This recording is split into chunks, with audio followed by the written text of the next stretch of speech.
Conservator tank कैसे काम करता है ट्रांसफार्मर में।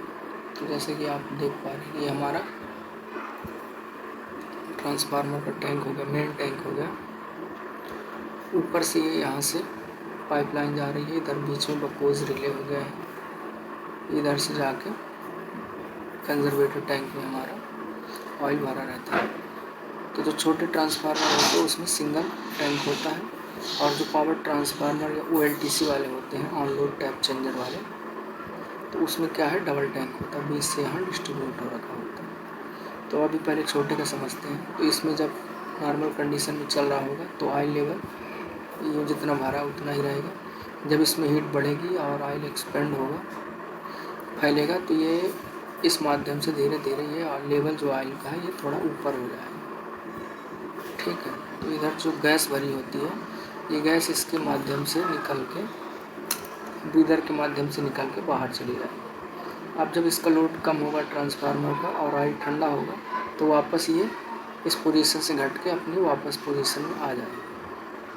अब इस पोजीशन में जब वापस आएगी तो हमारा क्या है कि यहाँ से एयर जो एटमॉस्फेयर से है वो सक्शन करके इधर आएगी, और ये सिल्का जरी हम लगाते हैं मॉइस्चर को सूखने के लिए एयर का, तो यहाँ से ड्राई एयर हमारी वापस आके कंजर्वेटर टैंक में यहाँ फिर से वापस फिलअप हो जाएगी। तो ये सब छोटे ट्रांसफार्मर के लिए तो सही है, लेकिन जब बात हो बड़े ट्रांसफार्मर की जो 50 मेगावाट, 100 मेगावाट, 20 मेगावाट इस तरह के होते हैं, तो उसमें क्या है कि ये एयर का और ऑयल का कॉन्टेक्ट डायरेक्ट हो जाता है। तो जिसकी वजह से क्या होता है कि ऑयल हमारा धीरे धीरे मॉइस्चर आ ही जाता है।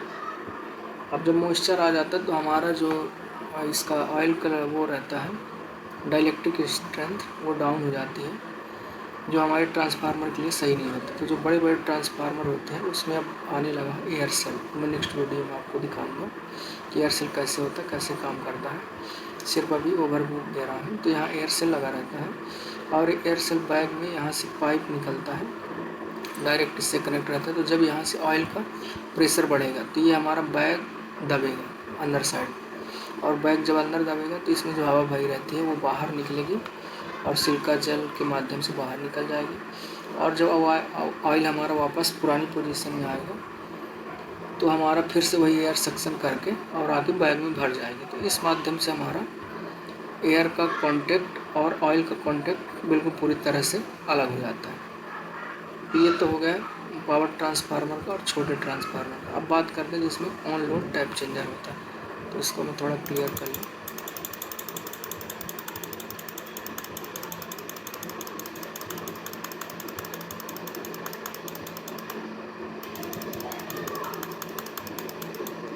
ये जिसमें ऑन लोड टैप चेंजर दे रखा है, तो उसमें क्या होता है कि ऑन लोड टैप चेंजर का एक अलग चेम्बर होता है जिसमें टैप चेंजिंग होती है।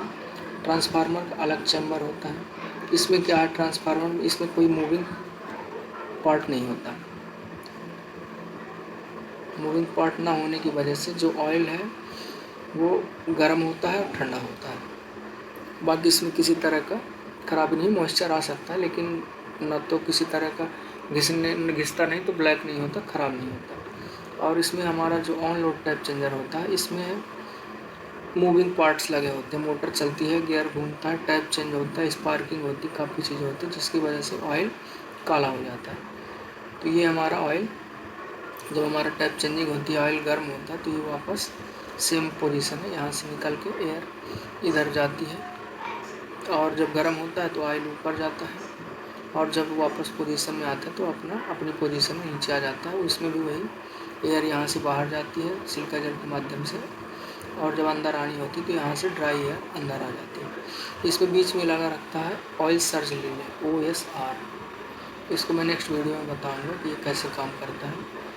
और यदि हम OSR की जगह बकोज रिले लगा दें तो क्या नुकसान होगा, और यदि बकोज की जगह OSR लगा दें तो क्या नुकसान होगा।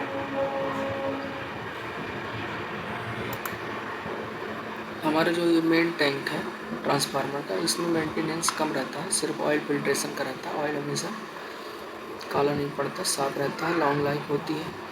और ये जो कंजर्वेटर टैंक होता है हमारा, इसका कंपार्टमेंट OLTC वाला, उसमें मूवमेंट होने की वजह से ये ऑयल ब्लैक हो जाता है। ऑयल ब्लैक हो जाता है, जिसकी वजह से इसको 2 साल में 1 साल में मतलब जब भी ऑयल किसी का मेंटेनेंस होगा तो इसको या तो फिल्टर करके प्रॉपर सही हो रहा है तो ठीक है, नहीं नया ऑयल डालते हैं। तो थैंक यू दोस्तों, यदि वीडियो पसंद आया तो लाइक करिए, चैनल को सब्सक्राइब करिए। Thank you.